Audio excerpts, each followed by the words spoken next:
welcome to the Podcast Digest, the podcast dedicated to helping you find the best shows worthy of your subscription, as well as conversations with their creators. And now, your host, Dan Lizette. Welcome back to the Podcast Digest. My name is Dan Lizette, and thank you again for joining me, taking the time once again to listen. On this week's show, I'm being joined by the host of a show that has really taken the internet by storm. Ironically, it's a show about the internet, so it seems pretty fitting. The name of the show is Reply All from Gimlet Media. They've been at or near the top of the iTunes charts ever since launch, especially in the technology category. They obviously have a lot of folks listening, and I'm very happy to say that I've been one of them since their first episode back on November 24th of last year. The hosts of the show are Alex Goldman and PJ Vogt, and I'm very happy to welcome Alex right here to the Podcast Digest. Alex, how are you doing? Good. Thanks for having me. Thank you for joining me, and got a lot of great stuff to talk about with Reply All. I'm a huge fan of the show and what you guys are doing there, but for anybody who is not yet familiar with the show, can you tell them a little bit about Reply All and maybe even about yourself personally, how the road was getting to the show? Sure. Well, let's start with the show.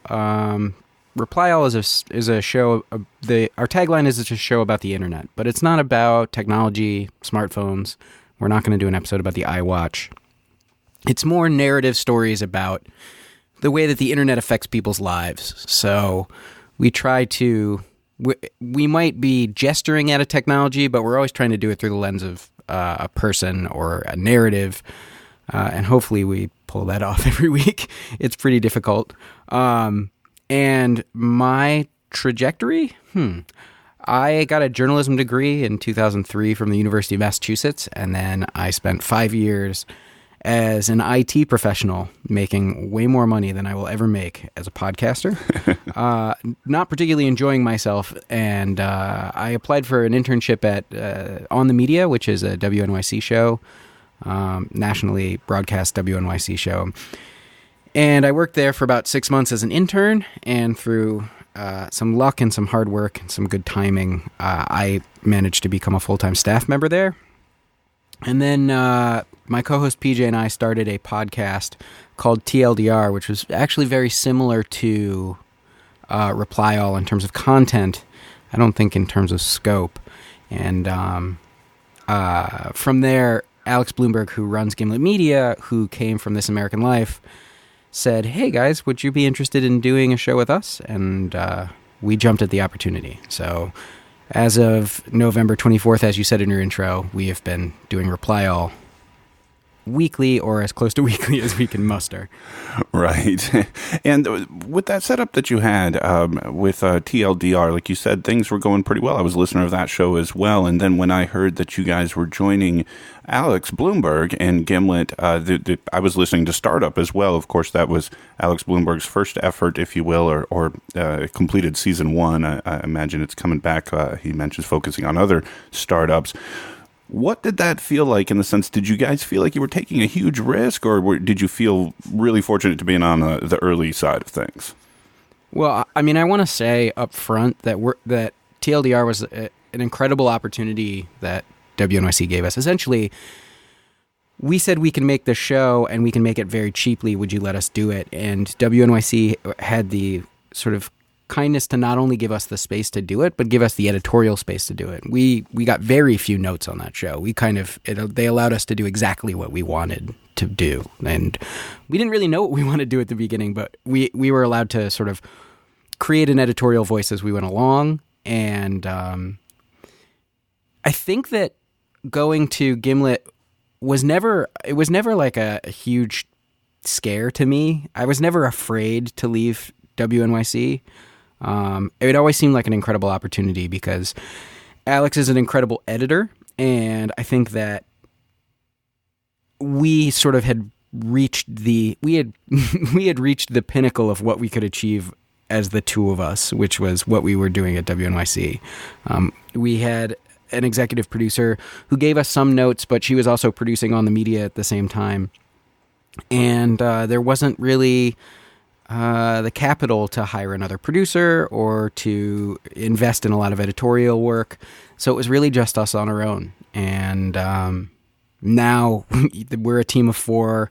We edit with Alex Bloomberg every week, which is an incredible luxury. I'm worried about how big when Gimlet becomes too big for him to be able to edit our show with us. So, and had you had previous experience with Alex, or just heard about him in the industry? He came to us because he liked our show. Oh. PJ started out as an intern at This American Life. That was his first post-college job was an internship at This American Life. And then he came to On the Media, and that's how we met. And so he had a relationship with Alex beforehand. I had never met him until after TLDR started. From a timing perspective, had Startup already started up? Were you guys listening to that, and then this opportunity come up, or was this even earlier on before then? It's really funny because if you've listened to Startup, the first episode involves this terrible, terrible pitch that Alex makes to an investor named Chris Sacca, basically saying like, this is this is the company I'm trying to create. And he just falls flat on his face and does an incredibly poor job of it. And he contacted us maybe 2 or 3 months before that was recorded and was very excited and was very bullish and would say things like, yeah, I'm going to California. I'm about to pitch this big investor and I'm really excited and I'm sure it's going to go great. And he came back and I noticed a change in his tone, but I didn't hear the story until 4 or 5 months later, because I think that happened in April or May, and then Startup started in September. So once I heard that story, I was like, that's why he sounded so different after that trip to California. Yeah, that was pretty rough. that was pretty rough, but it's amazing to see what's happened since then, because Chris Sacca is now an investor, if I recall correctly. Yes, he is. Yeah, so, hey, that's what some perseverance will get you, I'd imagine. All's well that ends well. Indeed. That's the road to sort of episode 1, if you will. Now, not only have I listened to each and every episode as they've come out, which I imagine a lot of folks listening to this right now also have, but in preparation for our conversation in the last 3 days, I've done a complete rehash of all things Reply All from the beginning to the end, or the most recent, which was just yesterday, I believe. It came out yesterday about 7 p.m. maybe? Yeah. And so I'm current, and one of the things I want to talk about, I do want to talk about some of the specific episodes, but before we get there, some broad strokes here. I'm really interested in the topic selection. You guys have picked some amazing topics, sort of that pull back the curtain on the dark sides of the internet, or things people never would have thought of or known or realized. How, broadly speaking, do you guys come up with some of these topic choices?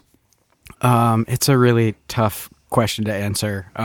Not because I don't want to spill our secret sauce. It's nothing special, but it's more like we have a lot of different ways. Occasionally, we'll read an article and we'll say, "Oh, that sparks an interesting idea." We will get pitched by friends or other people who work in radio, as is the case with the past couple of episodes. I think some of the best stuff comes out of just having a question that you want to answer. Just saying to yourself, I wonder why this is a thing that we accept as common, but we don't actually, we don't actually investigate or interrogate that idea that we accept as common. So it's a lot of different stuff. And there's this thing that PJ and I dread. We call it the radio cover story. And essentially what the radio cover story is someone writes a great article and then you re-interview everyone who was interviewed in that article and essentially do a radio version of it. And so the most difficult thing, I think, for us is to try and avoid doing the radio cover story, because it's really attractive. You read a story that has this narrative arc and has these really vivid characters, and you can say to yourself, like, oh, I could just talk to the author a little bit, and then I could re-interview all their subjects, and then I have this like perfectly packaged story, but you're not introducing anything new to it. So that's really the place where we find ourselves having the most trouble, is trying to avoid the radio cover story. I'm just envisioning this huge whiteboard that's got all of these ideas on it, and you guys are just kind of going through and figuring out, what's next. It's more like a spreadsheet, yeah. But we do have that. Hold on just a second. I'll bring it up. Sure. I'll bring it up, and I'll give you. Let me just. Here are some of the names of the here are some of the subjects we have listed. This will tantalize your listeners if they want to know what's coming. The man banned from the internet shaming, Hasidic forum, GolfNet, still ritually mutilated, boy in a photo, Yahoo Answers, Arby's, the prison blog. Oh, wow. Googling fuck. Crowdfunding, and the salad app. So it's like, yes, there are a bunch of just like these words that mean a lot to us, but I think that hopefully to the larger world, people haven't heard about them yet. I think that if you can introduce an idea to people that they haven't heard before, like it's like the most satisfying journalistic accomplishment. Yeah, I think so. I mean, some of these things that you guys have covered in some of these episodes, and I like to consider myself a fairly tech-savvy kind of guy. When I've been listening to podcasts for years and years and years and tons in the tech space, and to regularly be surprised or enlightened each episode in and out that you guys have put out, that in and of itself is an accomplishment. And I know I'm not alone in that. You guys are pulling back that curtain, to use that terminology again, I think, for a lot of folks. Well, thank you very much. I'm very flattered by that. Absolutely. Before I get into some of the specific episodes again, though, the production process. You mentioned that Alex Bloomberg's helping you guys out with a lot of the editing, but you guys are what appears to be, at least from a listener perspective, so tightly edited with the music and even with the ad reads and just you guys have gone out for interviews and all kinds of things. What is involved on sort of the average production week for you guys? A lot of work. So here is our general idea. So we release our show on Wednesdays. Every Friday afternoon we have a story meeting. We talk about stuff that we want to do, and usually on Thursdays and Fridays we go out and collect interviews. We try to have a story edit. We try to have like a first story edit either Thursday or Friday. And then, and that process is once all the tape's gathered, we write a script. We'll sit at a table with everybody else with Pro Tools up on our computer. I will say, hi, I'm Alex Goldman. This is Reply All. And this is our guest. And I'll play the piece of tape. Then I'll stop the tape and I'll say, this is so-and-so guest. And I'll go through the entire story that way. And then everybody gives me notes, piles and piles of notes. And then I rewrite. I cut tape. I bring new tape in. I re-interview sometimes as necessary. I'm doing a re-interview, unfortunately, this Saturday morning at 11 a.m. I'm not too excited about that, but so we do that on Thursday or Friday. We do another one on Monday. Then Tuesday, we will usually, Monday night or Tuesday morning, we'll record what we call an assembly, which is just like a rough draft. And then we'll listen to it and we'll be like, the pacing's not working here. This line of tape doesn't sound right. This entire section is just confusing. And then we'll rewrite and re-record pickups. And then Tuesday night, Wednesday morning, our engineer will mix it, and then we will drop music in. We will do one last mix listen, so we'll listen to it again once everything is assembled and mixed, and say, like, you need to trim this, you need a space here, that music cue needs to come in half a second earlier. And then, only after that all takes place does the episode come out. There is a lot of discussion of these sort of all of the little modular points that go into making this thing. But I would say that PJ and I are very story-oriented.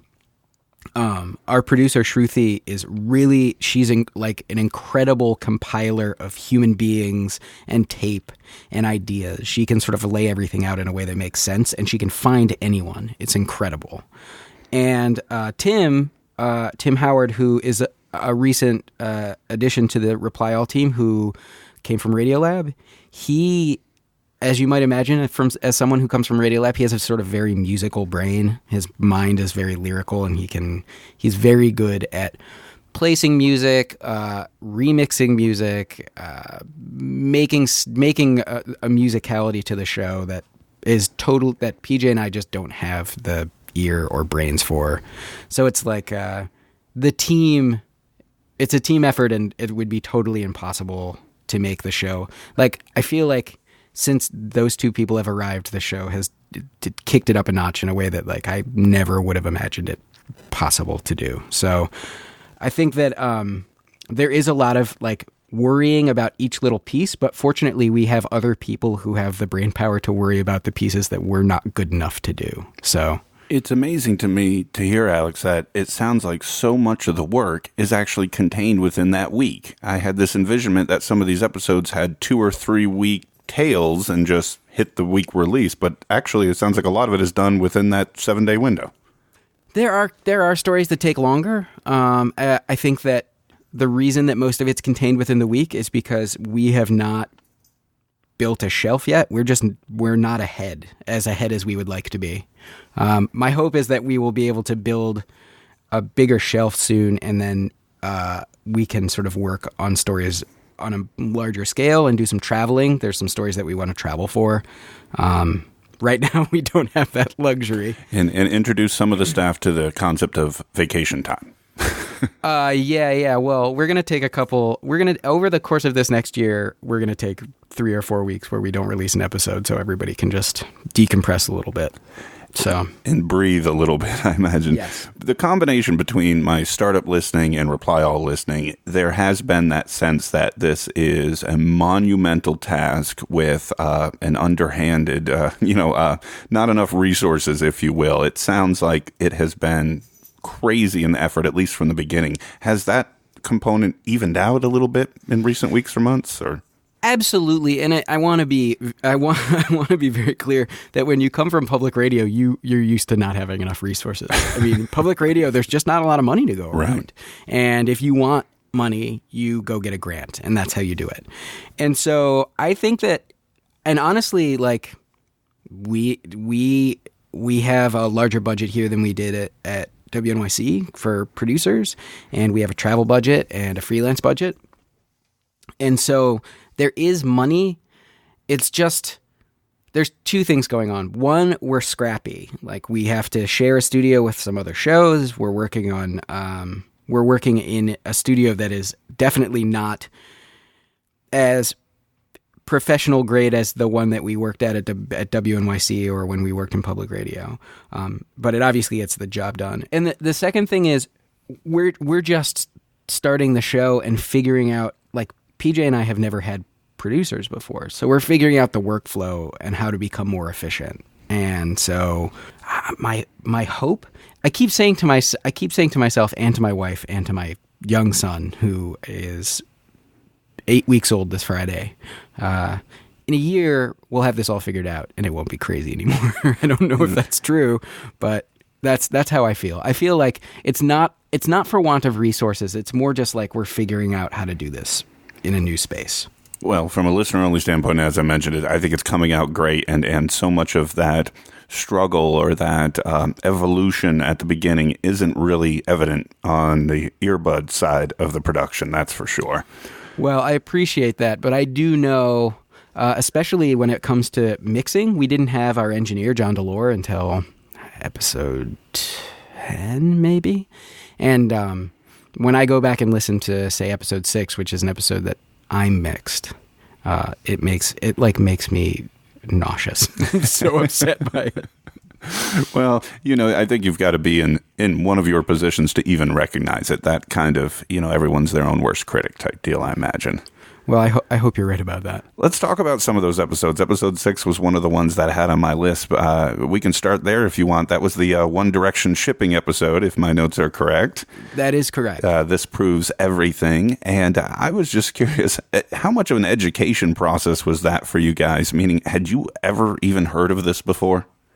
So, it's really funny. We did a story for TLDR called Olivia Tater's Robot Teenager. It was about this about a Twitter bot that whose creator is this guy named Rob Dubbin, and he sort of taught it to speak in the parlance of a teenager. And teenagers actually started communicating with it or just talking to it and didn't get that it was just sort of smashing together.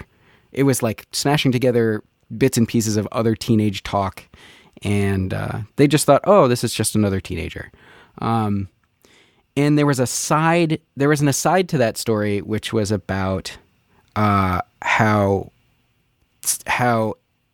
Olivia Tater's had been embroiled in a One Direction conspiracy. It was very complex, and it involved Keith Calder, who was the person who sort of became the subject of that episode.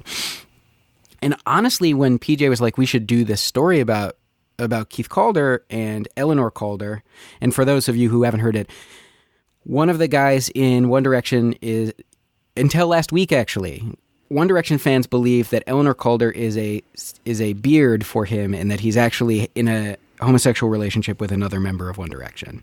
And they call themselves Larry shippers because the guys are Louis Tomlinson and Harry Styles. Larry Stylinson is what they call them. So PJ wanted to do the story about Keith Calder. I'm sorry, I elided a whole important part. So a bunch of people thought that this guy Keith Calder, who's totally unrelated to Eleanor Calder, was her brother and started tweeting at him about why she was keeping these two lovebirds apart and how awful she was, and he had no idea what was going on, and it slowly dawned on him that he was embroiled in a conspiracy much bigger than himself. But honestly, I feel like I am so deep in the internet sometimes that I lose perspective, because when PJ pitched that story, I was like, everybody knows that. Why would we do that? Why would we do the One Direction story? Everybody knows about Larry shippers. And I think that he needs to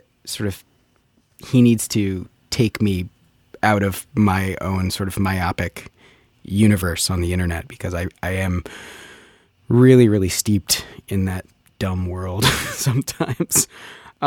So the short answer is I already knew about the One Direction Larry shipper conspiracy, and I kind of thought that everybody knew about it. And so when we put out that episode and everybody's minds were blown, I was really like, oh, maybe there's like a whole rich vein of stories that I'm not plumbing because I just think they're so obvious. And that's just because I am not thinking about this like a consumer. I'm thinking about it like a person who spends all his time on the internet. Well, I've got a perfect segue right now, but I'm actually going to walk all over it because I wanted to just tie this together with the One Direction mention you just had. And one of the other ones I want to talk about is episode 15, the swatting. And you guys updated your website hours later where then Lil Wayne got swatted. Right. Right after that piece. And then this week, somebody left One Direction. Right. It's weird. I feel like we're just a couple weeks ahead of the news. If we could just land on the same moment as the news, we could be a massive success. I think you guys could be just underplaying your impact on the world, really. Oh, okay. So we're totally responsible for Eleanor Calder and Louis Tomlinson's breakup. If we had that kind of influence. We don't want to get that out there. You guys will be inundated by a lot of teenagers. You're right. Once one of the shippers finds that episode, then you guys are done. You're going to be in trouble. When we started working on it, a friend of PJ's was like, "Don't do this. You will never be left alone again. It is a mistake." And we have gotten some contact from people, but mostly I'd like to think, if we were doing our jobs right, I'd like to think that we treated the Larry shippers with enough respect that it didn't seem like it was a hit job. I mean, that was not what we intended to do. So hopefully they felt like they were treated with respect. And actually, I found a YouTube video, which was a Larry shipper who was basically like, I heard this podcast called Reply All, and they reported on it, and they totally believed it. And I was like, were you listening to the same podcast? Because PJ says right in the middle of it that he doesn't believe this is true. But I think that is actually a sign of us doing it right. Because if they thought that, then we must have paid them the respect that I feel that they were due as human beings. So, well, it was eye-opening for me if it wasn't necessarily for you, but I do know of an episode that I'm going to guess, Alex, was eye-opening for you, and that was way back at the beginning, episode 2, and I just want to know, how gross is Figure 1 really? It's truly gross, and it's truly gross in a way that like shocked me, because I think that I grew up with an internet, like I'm 36, I'm almost 36. And I grew up with an internet where I was like, oh, okay, this is giving me access to all of the world's knowledge. I'm going to try and find the like craziest, most shocking, most disgusting thing I can. So early on in my internet life, I was perusing sites that are really, really unpleasant, like rotten.com. I'd like to warn anybody who just heard me say that out loud to not visit that site if it's still up. It's a lot of like, it's a lot of pictures of dead people, basically. But Figure One really, really, really surprised me. I found it really, really revolting. Have you deleted the app yet? Yes. Oh yeah. It was purely journalistic that I had that app on my phone. Once we were done with that episode, it was gone. Although one of the founders tweeted at me very kindly the other day and said like, "Oh yeah, I like the show." And I'm glad that he feels that way, because I don't know that we talked about Figure One as like an attractive or an attractive thing, but I will say that a lot of people that listen to the show have since said like, "Oh my God, I can't believe that you did that episode, because I found myself looking at it and I'm mad at you for even letting me know that it existed." So, and, capturing your reaction the first time was just great podcasting, as far as I'm concerned. That was such a setup, and it was like, oh boy. And that is exactly that is a total Alex Bloomberg move. Like, he was like, we did an edit of that story first, and he was like, wait a minute, what, have you guys looked at this thing? And PJ was like, no, I'm too squeamish to look at it. And I was like, I'd love to look at it. And he was like, you got to go into the studio and record it. I'd say that anytime something happens in the office that is even slightly where someone's even slightly impassioned, Alex has taught us to bring out our microphones in the hopes that we can capture it. It was excellent. Most realistic reaction. It made me not even want to seek it out to any way, shape, or form. I wouldn't recommend it. No. I wouldn't recommend it. Let's move on down the episode list here. Episode 5 was the one with Jenny Cam, and I was curious to ask on that episode, I'd like to know the sort of backstory behind locating and convincing Jennifer Ringley to actually talk to you guys. It would seem like she's kind of moved, into the shadows and kind of now cherished her privacy, and you guys got her to talk again, so to speak. What was that process like? Well, I had been, even when we were at TLDR, I really wanted to talk to her, and I'd been trying to find her, and I was told by someone else, she's easy to find on the internet if you know where to look. And that to me, but he wouldn't tell me where she was. And so I was like, well, that's a tantalizing mystery. But really, that is not true. She's done a great job of covering her tracks, which is why it took me forever to find her. And when I finally did find her, I got her on the phone and I said, is this Jenny Ringley? And she said, it used to be Jenny Ringley, because she's now Jennifer Johnson. Mm-hmm. And I explained who I was, and I was like, don't hang up, please. Just hear me out. Just let me talk to you for 45 seconds. And I told her who I was, and she said she was like, I don't know if anybody is interested in what I have to say, but I'll think about it. And the reason she said she would think about it is because way back in, I'd say 99, 2000, a very young public radio show called This American Life did an episode about the internet, and it featured Jenny Cam. And she was like, I had a really good experience with them. And the fact that you're working with someone who is even associated with that show, I'm going to give you guys a chance. Mm-hmm. And so we did it. And there was a piece of tape that was cut out at the end of the interview, which was me saying like, why do you think that people are still so fascinated by you after all these years? And she was like, I don't think that. I think you might be. But like, I really think that no one cares anymore except you. I hope I'm wrong for your sake, but like, I really don't think anybody cares.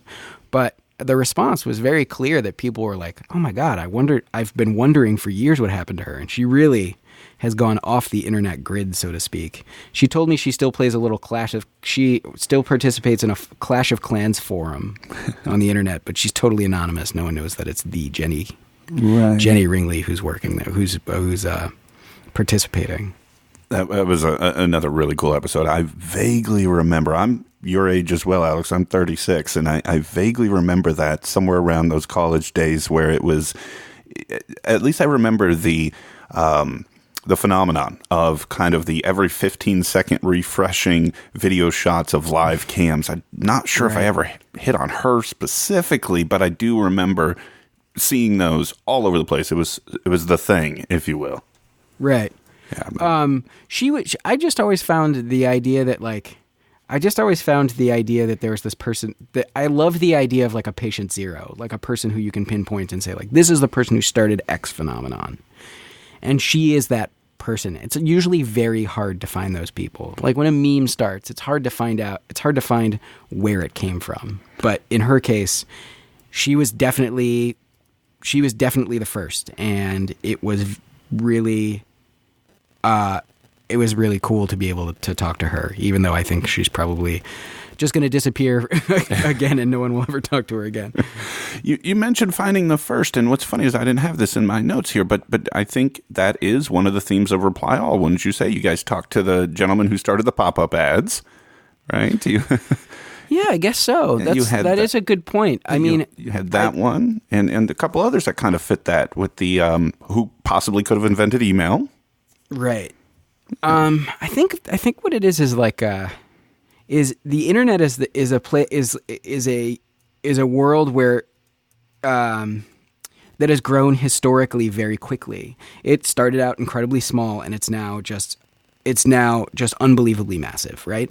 And for the first decade, the record keeping on it was terrible. So it's like hard. I take that back. For the first 3 decades, the record keeping was terrible. So it's like no one knows where everything began. And so finding the first person who created this now very commonplace thing is really fascinating, always to me. So yeah, if we can get the first of anything, that would be great. The first anything on the internet is a good story for us.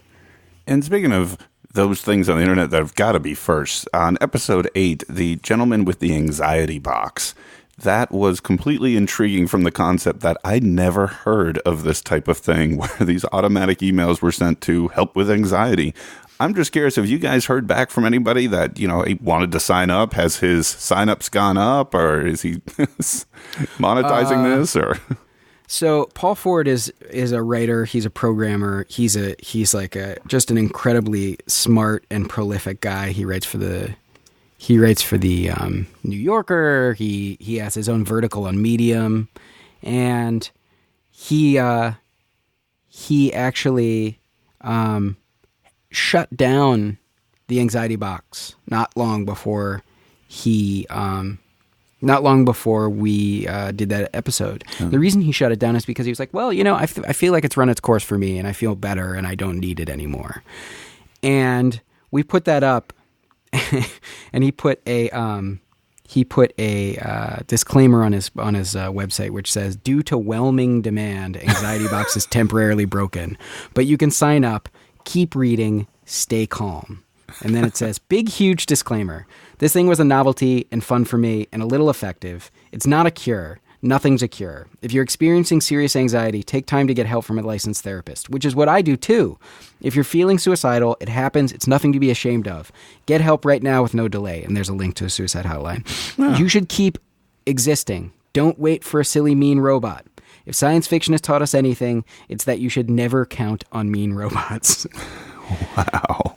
So he has a sign up, and and once he gets it fixed, once he sort of gets it up and running again, people are going to be able to use his mean robot again.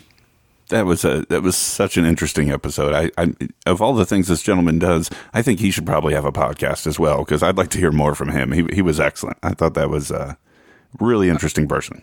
You can find writing by him everywhere, and generally he has the best take on anything that's going on in the world. In fact, the episode we did while I was on paternity leave, Back in Trouble, the one about the Kim Kardashian's butt potentially breaking the internet. Yes. It was an article by him that hipped us to that story. And so he could be a breeding ground for several more episodes in the future, maybe. I will not say that we are or are not talking to him about working with us in a sort of contract basis. But he's a very busy guy, so yeah, it's very hard to. We have a great relationship with him. He's a super smart dude, but he's also writing nonstop. So yeah, it's hard to. Not everybody can devote all their time to a dumb podcast like we can. Yeah, he was definitely excellent. Let me talk about a couple episodes later. Episode 10, which, again, if my memory serves me, this was the debut of my favorite and totally not occurring enough segment, Yes, Yes, No, with Alex, which I think is excellent. And how did this even come about? Was this literally just you guys talking in the office one day and said, we got to add this as a segment? Are you familiar with Updog? No. Okay, so the way this began is he sent us an email, which was a tweet, and it was a tweet about Updog, and he said, "Can you explain this to me?" PJ said, "Don't tell him. Let's go in the studio and record it."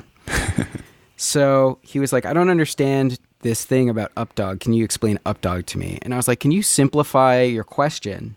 And his question, he was like, "All right, let's start at the very beginning. What's Updog?" And I said, "Nothing much, dog. What's up with you?" And a segment was born. So there are a lot of people on Twitter who like to fuck with celebrities by making Updog jokes. Like, can you email me? Can you get in touch with me on Updog? And then get the person to say, "What's up, dog?" And then they say, "Not much. What's up with you?" So that was where the idea came from. We were like, "Oh, this was kind of fun." It didn't work for the show, but we were like, "This is an idea we should stick in our back pockets and just exploit again in the future." And people are really strongly divided on it. Really? It's some people's absolute favorite segment. Yeah. Some people hate it and say that it is because it's like the exact opposite of the tightly produced thing that we create. It's us being sort of freewheeling and goofy and not taking ourselves very seriously, which all of which I love, but there are people who do not love it, and more power to them. But it will never be its own episode, and if you don't like it, you are more than welcome to skip it. Well, and that's great. But I'll tell you what I've found. Has there only been 2, if I remember correctly? There have only been 2. Yes. There's more on the way. We've been talking. We've got some other stuff. The other thing that we realized after we started it is Alex is a lot more knowledgeable than we give him credit for. So it's much harder to it's much harder to make it than we thought it would be. We figured every day he'd come to us with some new thing, but it's actually much more difficult. Well, you are his internet research team, according to him. Right. Well, I thought those segments were excellent. I was curious how that came about. I've enjoyed them for what it's worth, for what my vote is worth. I think those are excellent. Thank you very much. The next episode I want to talk about, I sort of alluded to it once before, the swatting episode. Now, what mostly disturbed me about this one is I have a teenage son, and I have personally bought him the first-person shooters. And this past Christmas, the Xbox Live subscription. And all I can envision is this horrible situation where something like this were to occur here. How did you guys come across this story? What was sort of the investigatory portion of this like? Not just the other day, Sarah Jong, who's a writer, she's a technologist, she's very smart. She was just talking about the narrative around swatting in the media, because the New York Times did a big feature on swatting a couple weeks after we did. Mm-hmm. And she said, "It's really frustrating to me that swatting, which is often used to silence women on the internet, in the media, is always focuses around men and video games. And for what it's worth, I think she's totally right. That is a problem. But when we were putting this thing together, we reached out to, I'd say, 5 to 10 people who'd been swatted, many of whom were women. And since women are so inordinately targeted on the internet, none of them wanted to get back to us. None of them got back to us. The only person who got back to us was a person where nothing bad happened and they weren't particularly frightened, right? The guy who we talked to, he was like, "Yeah, this is just the price I pay for being a celebrity, like a sort of YouTube celebrity." But it really is a phenomenon that is, I think, inordinately directed toward silencing women, and it's really unfortunate, and it's something that I think that we probably should have alluded to a little more in the story, or at all in the story, which we did not do. But swatting is, I first heard about it sort of on the fringe internet. There are on the fringe right-wing Republican internet, there was a claim being made for a long time that this guy named Brett Kimberlin, who was a liberal. This is so confusing. I don't even know if I want to tell the story. This guy named Brett Kimberlin was supposedly a left-wing operative who was swatting people. And that's when I first heard about it. And this is, 4 or 5 years ago. And since, I don't know, very recently, I think, in the gaming world, and especially when it comes to Gamergate, which in and of itself requires a lot of explanation that is very complex. Right. There's been a lot more talk of swatting. It's become much more mainstream. We'd been talking about doing something about it for a while, and then we just sort of knuckled down and got in touch with the people we needed to get in touch with. And it was really, really hard to get a swatting victim to talk to us, because the last thing you want to do when you have anonymous strangers on the internet sending the SWAT team to your house is to be super public about it. Right. So that's roughly how we did it. And like I said, Shruti, who can get anybody, she's the person who got this person, the fellow we had in the show, whose name escapes me at the moment. It was, again, one of those episodes that I think shone a light on something that I hadn't been made aware of yet. And I think, to your point earlier, there is this whole vast audience that, while these things have obviously a lot of prevalence on the internet is so vast. The internet is just all of us now, right? And so even if you have the most popular book or movie in the world, there's a lot more people who didn't see it or read it than those who did. And I think that's what you guys are shining a light on with some of these things. And it was very eye-opening. I duck into my son's room a little more than I used to now. So. I think that one of the most frustrating things is about making the show, and something sort of aspirationally, one of the things I'd like to change is that, yes, there are all these little subcultures of the internet that we shine a light on, but there's just as many that we don't know anything about. And so it's my hope that we can get contributors that are not us to sort of bring us into those worlds. Because it's we have our hangouts, we have the sites we read every day, and those are not representative of the internet as a whole by any means. We want to be able to be much more reflective of that. So my hope for the future is that we can get people on who can surprise us. That would be awesome. That's for sure. I'm all for any type of, further enhancement to Reply All. That's for sure. Let me ask you this little lighter topic matter, if you will. Some thoughts of yours on the ads that you guys run. You guys have brought up some of the most interesting approaches to podcast advertising that I've heard yet, and I listen to a lot of podcasts. How have you guys come up with some of this stuff, and what's the reception been on both sides of the equation, listeners and advertisers? Let's see. How do we come up with it? The relationship that PJ and I portray in the ads is pretty much the relationship we have. We're constantly annoying the crap out of each other. We genuinely like each other. We have a lot of fun working together, but I also find him incredibly annoying. He drives me crazy. So I think that one of the things that is a weakness of the show, or something that we'd like to work on, is that we spend a lot of time working on our own stories, and eventually it's a lot of times it's either a PJ story or an Alex story that ends up on the show, and it's one of us is the host that week, and then the next week and the other one's the host. And we derive a lot of our strength, I think, from our interactions on the air. So the ads are a little bit of they allow us to sort of decompress and be a little more freewheeling and goofy. And basically they come out, they actually just sort of come out of our interactions. PJ really hasn't met my son yet, and it's kind of funny. It's kind of crazy. And so we just sort of play up our disagreements and petty annoyances with one another for laughs. That's kind of how we do it. And go ahead. I was going to say, and I'm just dying to know, where are the newsletter signups at this point? We're got a solid 4,000 or so. So I think that we went from, so we've octupled since we were complaining about our newsletter sign-up. So I think that's a big success. I think it was the first or second mention of the newsletter going, like I said, I re-listened to all of them this week.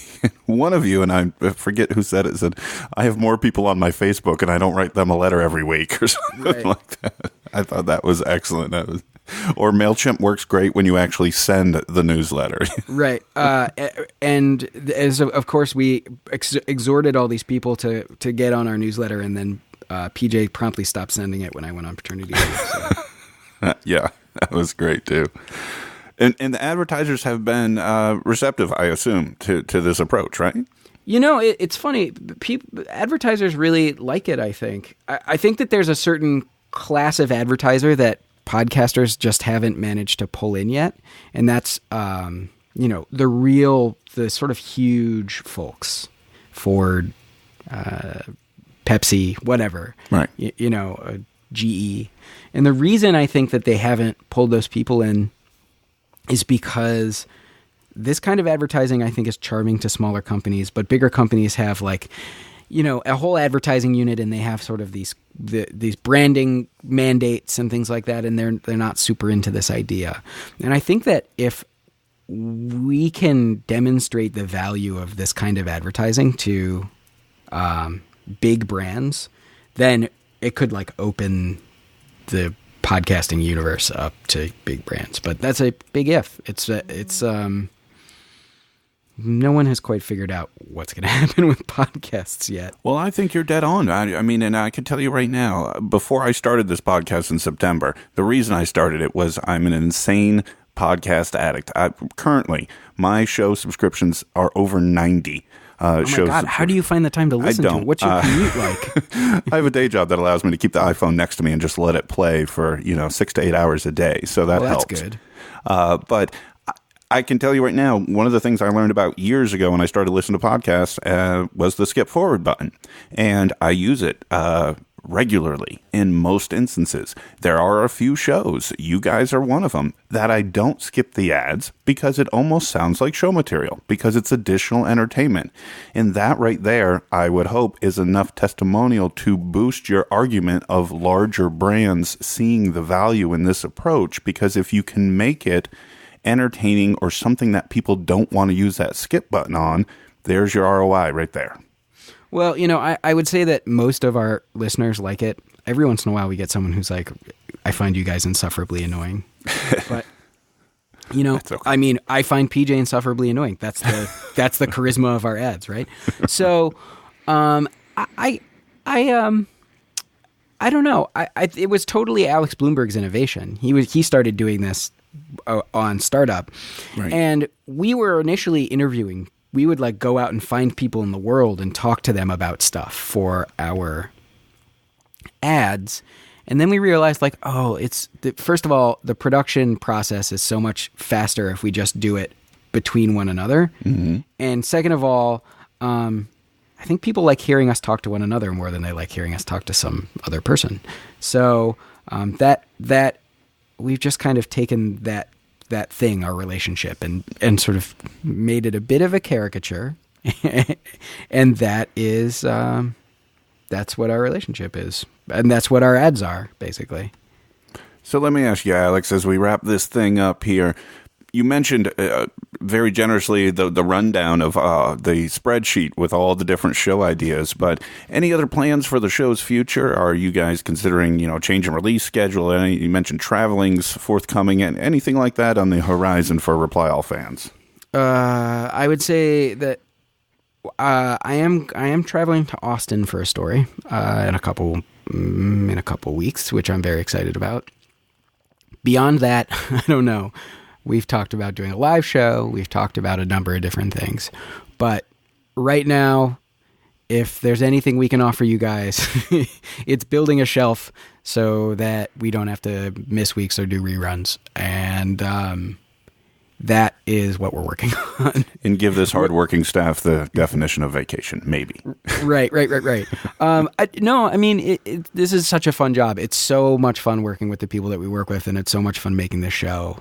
I feel like I'm cheating getting to do this. I feel like I'm getting away with something.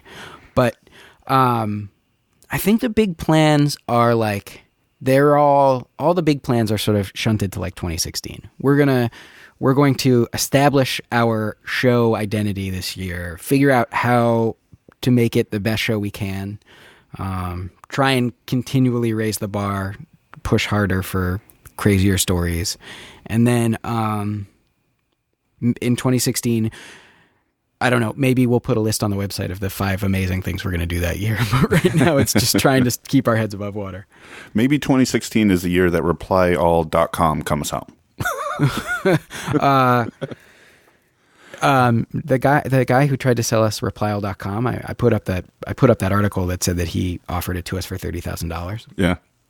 The day after I put it up, he said, "Can you take that article down, please?" And I had a bit of a crisis of conscience. I was like, maybe I should. I didn't ask him if if I could use that. But at the same time, he was responding to an email request I had made to do an interview. I'd emailed him saying, "Can I do an interview with you? I'd like to do an interview with you about why you own replyall.com and how much you're selling it for." And then he responded to that by saying, "I won't do an interview with you, but I'll sell this to you for $30,000. So I was sort of like, well, he knows what I'm up to. It's not like I pulled the wool over his eyes in any way. And I also didn't use his name. Right. So, my conscience is clear. Well, replyall.limo is a lot cooler anyway. Right. Our next plan is to get replyall.pizza once that becomes available. There you go. That would be excellent. Speaking of the website and those things like that, for any of the folks who's made it this far and have not already found Reply All in their podcast app of choice, searched it out and hit subscribe, tell these folks where they can find more about the show and yourself. Well, we have 3 awesome domains right now: replyall.limo, replyall.diamonds, replyall.fail. And you can find us on Twitter at replyall, Facebook at replyallshow. I tweet at A Goldmund, AGOLDMUND, again, because A Goldman was taken. PJ tweets at PJ Vogt because no one else in the world is named PJ Vogt, and that's VOGT, not vote as in I cast a vote. And you can go to gimletmedia.com to find our sister show Startup, and there are a lot of cool Gimlet Media shows on the way. I can't say anything about them, but I'm very excited about them, and I'm only worried because they're going to make us look terrible by comparison. Well, I'd have to doubt that, but either way, I know I'll be listening. And Alex Goldman, I want to thank you very much for taking the time to join me here on the Podcast Digest. It was a blast to have you. Thank you, Dan. I really appreciate it. I'm wondering if I could ask you a couple questions. Oh, sure. I've noticed that the podcast review podcast is a new micro genre. Like, I'd say that there's 4 or 5 that I've seen out there. Right. And I'm wondering why you decided to do this. So here was my thought. I was, as I mentioned, a voracious consumer of podcasts for a longest time. I have a background behind a microphone. I'm 15 years a mobile DJ. And I told my wife one time, I said, I think I want to get to the other side of the equation. And she's like, what are you going to do a show about? And all I'd been hearing about, this was last summer, was how podcasting was getting bigger and more people were coming to it. And my thought was, if everyone's coming to it, how do folks know what to find? And I would randomly, through the most ridiculous ways, find new and great shows. Often it was listening to one show and they would mention that they had another show or they were a guest on that show. So then I'd go out and find it and be like, oh, that was great. And it was just this crazy process. And I knew I was missing so many awesome things. So I said, well, what I want to do is try to become a resource where people could come here, find all the best stuff, scroll through my episode list, find the best stuff, and hopefully help some people out who were just coming to the medium. So that was how I chose the topic. So you said you had 90 podcasts on your phone. Yeah, I refuse to go to 3 digits. All right. I'm going to go to my phone and see how many I have.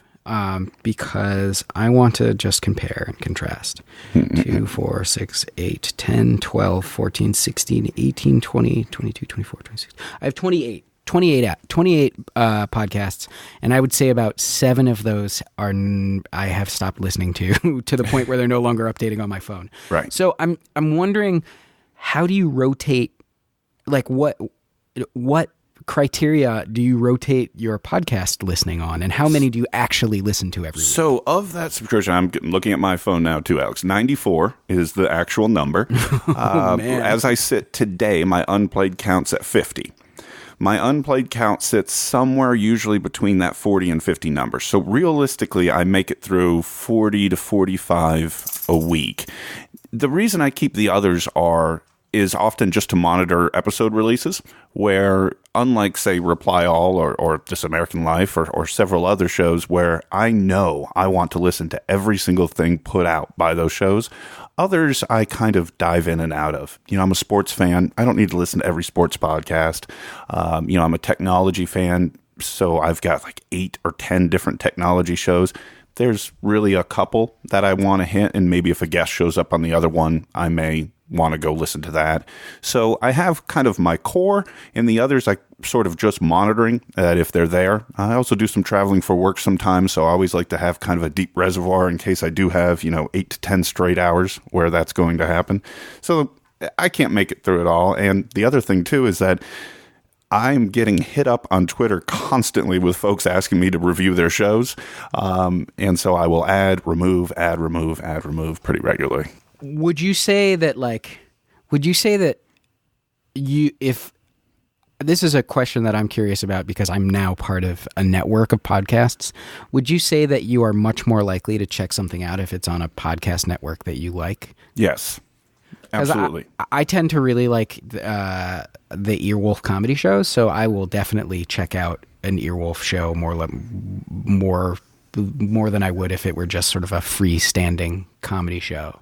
Absolutely. And I think, be it Gimlet or be it some of the other ones that I listen to, Twit and 5x5 and Relay FM, most of those are all in the technology area there, or even ESPN with, in Grantland. When something comes under that umbrella, pops up new, it's going to get a first chance with me much sooner than if it was standalone.